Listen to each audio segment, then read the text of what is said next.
Welcome back to the Road Show this morning in the Buzz. The holidays can be a difficult time for many people, leaving them feeling very lonely. And if you're one of them, you might be contagious. No. Well, a new study suggests that feelings of loneliness can rub off on friends, neighbors, spouses, and even acquaintances. And lonely people also tend to isolate themselves in small groups, which just feeds those feelings of solitude. Now, it's actually based on a group of more than 5,000 people in Framingham, Massachusetts. The average age is 64, and over a period of years, they completed questionnaires asking how many days during the previous week they experienced a particular feeling. So what do you guys think? Contagious loneliness? Well, I think the big key here is that you're talking about people in their 60s. Much different mindset than people in their 20s and 30s and 40s. Yeah. And social activity as well. So Yeah. I kind of throw that. I kind of throw right exactly. I kind of throw that out of the equation. If you're talking about 30-year-olds. 40-year-olds, then I say, well, we've got a little more credence to this study. Yeah. But when you're talking about 60-year-olds, not to say that they're all 60-year-olds are like that, but there is a higher percentage of people who start to get into their 60s and 70s who suffer depressive feelings at this time of year. Yeah, I don't think it's just loneliness, because you're saying that lonely people stay away from people. Right. I think it might be depression that makes it, because when you're depressed, you stay in the house, you stay in bed, you don't want to be around people, you don't feel as though you're good enough to be in the outside world, which I think that's more of the problem here is the depression rather than the loneliness. And yeah, if you're around a depressed person, if they can't make you happy, they're going to make you sad. So, well, I think one feeds into the other.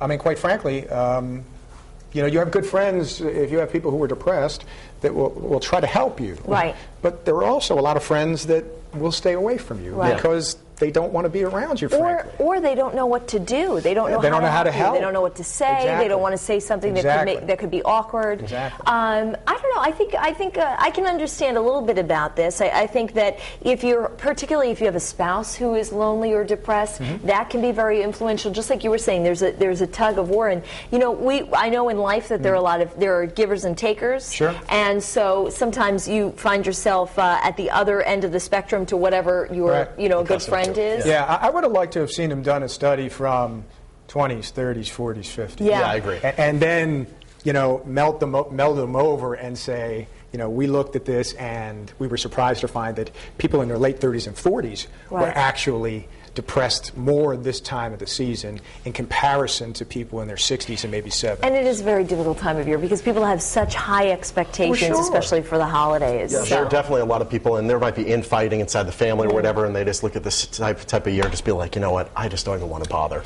Well, I'm curious to hear what Courtney Caligari has to say, because you were piping up court just a moment ago. Do you think that's true? Do you think that lonely people, maybe it's contagious? Yeah, I think all the emotions are contagious. Don't you think if we have happy folks around work, it kind of brings your spirits up, or maybe if you get in an argument at home or someone at your house has a bad day at work, it kind of gets to you and you're kind of cranky too. I mean, that's how we all feel on the live blog, that it's definitely contagious, including with the weather. Everything rubs off on you. This one's from Lisa. She said, think about it. If someone in your house is in a bad mood, doesn't it rub off on you? And Evan says, yes, emotions rub off. If someone's in a good mood around me, I'm usually happy.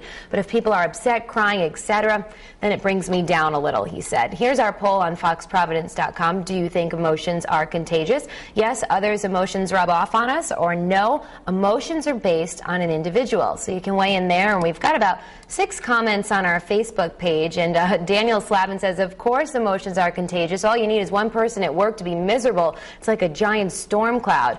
And Alex said, absolutely, one person's emotions can affect another person's emotions, and so on. So I'm not sure what the moral of the story is. I guess we got to pay attention to ourselves then, right? But I'll be back in about 30 minutes with your poll results. We're now back to the kitchen. Lily, what's